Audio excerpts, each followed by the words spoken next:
بسم اللہ الرحمن الرحیم۔ عبداللہ دھاڑ رہا تھا، میں دروازہ توڑنے لگا ہوں۔ اس نے ہر حربہ آزما لیا لیکن بے سود۔ شاید صوفہ اور میز عائشہ کے لیے ڈھال بن گئے تھے۔ عبداللہ مسلسل چلا رہا تھا اور دھمکیاں دیے جا رہا تھا، لیکن سب بے معنی اور بیکار۔ مغرب ڈال رہی تھی، رات کا اندھیرا دن کے اجالے کو اپنی لپیٹ میں لے رہا تھا۔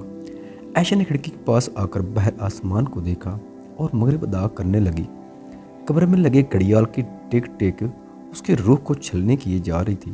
یوں کسی کماری لڑکی کو گزری باہر ایک رات کیسے اس کے دامن کو داغدار کر دیتی ہے، اس کی زندگی اجیرن ہو جاتی ہے۔ سب سوچیں اس کو لپیٹ میں لی ہوئی تھی۔ عائشہ بھی عشاء بھی ادا کر دی، پھر دعاؤں کا لاب مطلع سلسلہ۔ شدت غم سے جھیل جیسی آنکھوں میں وحشت کے سوا کچھ بھی نہیں بچا تھا۔ دروازے کے ساتھ جڑا صوفہ اس کی پناہ گاہ تھا۔ نہ سننے کا سوچ کر ایک کونے میں دب گئی۔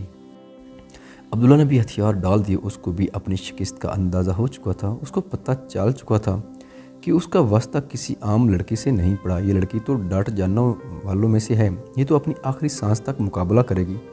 دروازے پہ ہلکی سی دستک دی اور بولا، عائشہ تم اگر دروازہ نہیں کھولتی تو کم از کم کھڑکی سے اپنا کھانا تو لے لو، میں تمہیں کھانا کھڑکی سے پکڑوا دیتا ہوں۔ اس کے لہجے میں نرمی اور التجا واضح جھلک رہی تھی، لیکن عائشہ نے اس کو نظر انداز کر دیا۔ ہر طرف مکمل سناٹا تھا۔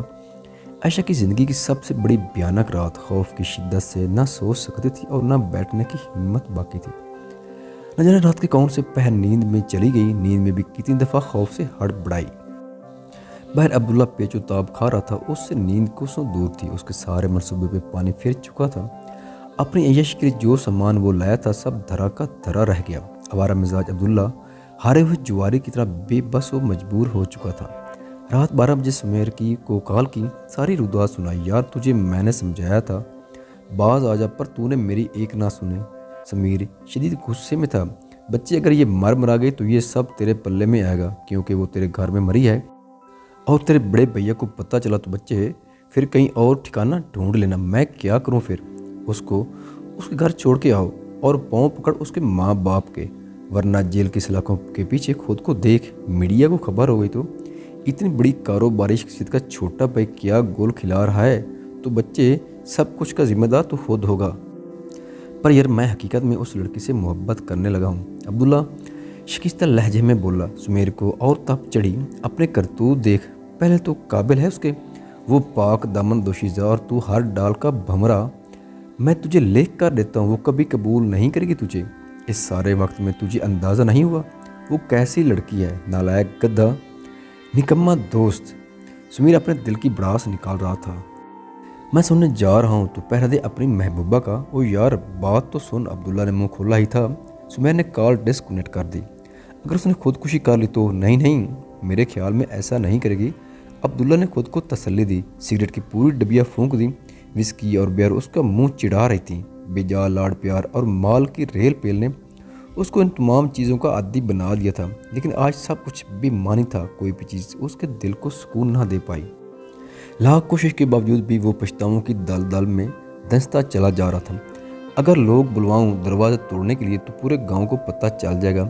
اگر اس کو ایسے بند کرنے میں چھوڑا تو یہ بھوکی پیاسی مر جائے گی۔ پوری رات اسی کش مکش میں گزری۔ صبح 4 بجے کے قریب مور کی بانگ پہ عائشہ کی آنکھ کھل گئی اور حیران تھی یہ آواز کدھر سے آ رہی ہے۔ کھڑکی کی طرف بھاگی لیکن سمجھ نہ پائی کہ مرغا ہے کدھر ہے۔ اچھی طرح وضو کیا اور کمرے میں آ کر اپنی چادر کو درست کرنے لگی تو اچانک نظر آئینے پہ گئی اور گردن پہ بنے گہرے جامنی اور نیلے نشان عبداللہ کی انگلیوں نے چھوڑے تھے۔ آنسوں کی جڑی پھر سے شروع ہو گئی۔ فجر ادا کی، پھر سجدے میں گر کر اپنے رب سے التجائیں کرنے لگی۔ سجدے میں گری اس معصوم کلی کی دعائیں رنگ لا رہی تھیں۔ عبداللہ نے شائستگی سے دروازہ بجایا اور کہا، مجھے پتہ ہے تم جاگ رہی ہو، میں تمہیں کچھ نہیں کہوں گا، پلیز دروازہ کھول دو، میں تمہیں تمہارے گھر چھوڑنے کے لیے تیار ہوں۔ دیکھو تمہیں اللہ کا واسطہ ہے، میری بات پہ یقین کرو۔ ان الفاظ کی ادائیگی پر عبداللہ خود بھی حیران ہو رہا تھا۔ اچھا اگر دروازہ نہیں کھولتی تو کم از کم میری بات کا جواب تو دو پلیز۔ عبداللہ ٹوٹ چکا تھا، نہ وہ کسی کو بلا سکتا تھا اور نہ اس کو اکیلا کمرے میں چھوڑ سکتا تھا۔ شدید بے بسی کی عالم میں وہ عائشہ سے التجائیں کر رہا تھا، مجھے 5 منٹ دو، میں تمہیں بتاتی ہوں۔ عائشہ نے سوچ سمجھ کر جواب دیا۔ عبداللہ نے شکر کا سانس لیا۔ عائشہ نے صلاۃ الاستخارہ ادا کی اور اپنے رب کے سامنے گڑ گڑائی، اے میرے مالک، میرے لیے جو بھی بہتر ہے میرے دین اور دنیا کے لیے میرے لیے وہ آسان کر دے، بے شک تو ہی غیب کا علم رکھتا ہے۔ آنسو صاف کر کے اس نے ہلکی سی دستک دی۔ عبداللہ تو پہلے ہی بے چین اس کے جواب کا منتظر تھا۔ ہاں بولو عائشہ، میں سن رہا ہوں۔ عائشہ گویا ہوئی، میں تم پہ کیسے یقین کر لوں کہ تم مجھے خیر و عافیت سے میرے گھر پہنچاؤ گے؟ جو کچھ تم میرے ساتھ کر چکی ہو، تم نے میری زندگی برباد کرنے میں کوئی کسر نہیں چھوڑی۔ اس سے بہتر نہیں ہے میں اپنی عزت کی حفاظت میں اسی کمرے میں بھوکی پیاسی مر جاؤں۔ تمہیں میرے اوپر یقین نہ کرنے کا پورا حق ہے، لیکن اپنے رب پہ تو تمہارا کامل یقین ہے، یہی ہے نا عائشہ؟ تم نے کہا تھا میرا رب مجھے بچائے گا، اب اگر رب تمہیں موقع دے رہا ہے تو اس پہ توکل کرو۔ عبداللہ نے اس کو قائل کرنے کی بھرپور کوشش کی۔